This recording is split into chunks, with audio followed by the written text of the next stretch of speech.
Hello. I thought it was probably about time that I should give an update of what I've been up to.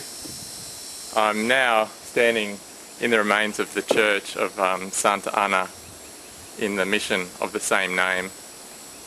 It's a fascinating area in Argentina and the adjacent areas of Paraguay and Brazil with an interesting history.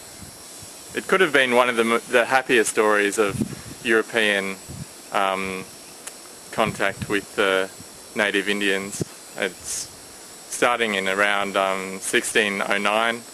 The Jesuits founded a number of what they called reducciones, like reductions, where they brought the population into settlements which were all based around a community of about 2,000 people and on a standard structure with a church and buildings for the people and agricultural areas nearby.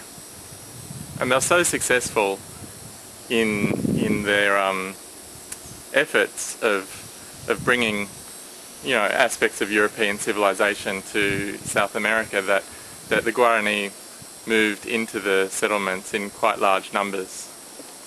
This particular settlement, Santa Ana, was founded in 1660 after the original series of settlements across the Rio Uruguay in Brazil had been attacked by Portuguese settlers, and so they withdrew across the river into Spanish territory and refounded a series of missions in this area.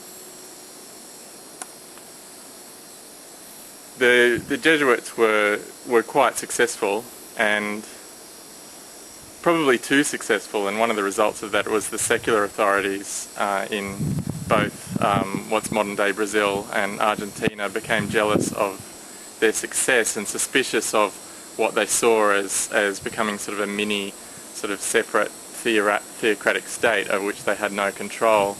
And ultimately the experiment ended when the Jesuits were expelled from South America in 1767 and the Guarani lost their protectors.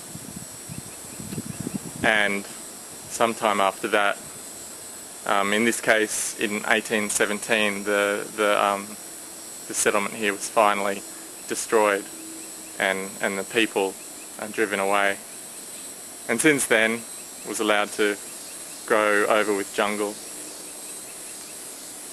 There's several missions in the area of various states of preservation. This is one sort of in the middle state. San Ignacio is quite well preserved, and I visited one yesterday, San Loreto, which was very degraded. But here you can see the structures, albeit surrounded by jungle. There are some interesting modern day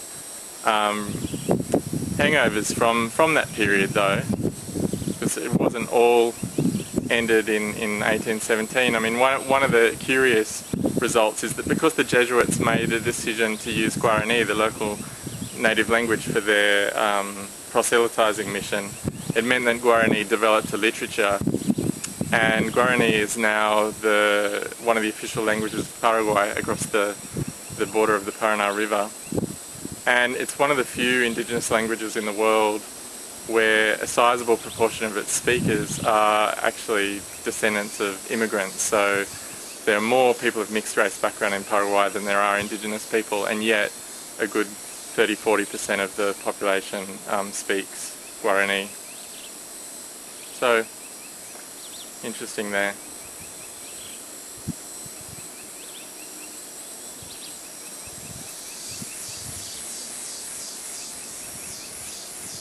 Anyone who's seen the film The Mission, which is getting a bit of a dated reference now, but it was such an amazing film, kind of fictionalises the events around the missions and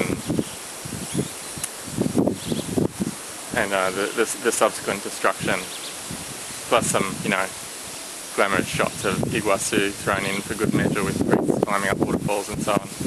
But by and large, it's based on a very real history and a fascinating one that should be better known than it is. I mean, everyone knows about the conquest of the Inca Empire and the Aztecs, but but the establishment of what was a mini civilization of the Guarani here in Argentina, Paraguay and Brazil was one of the few successful mission accomplishments in Latin America.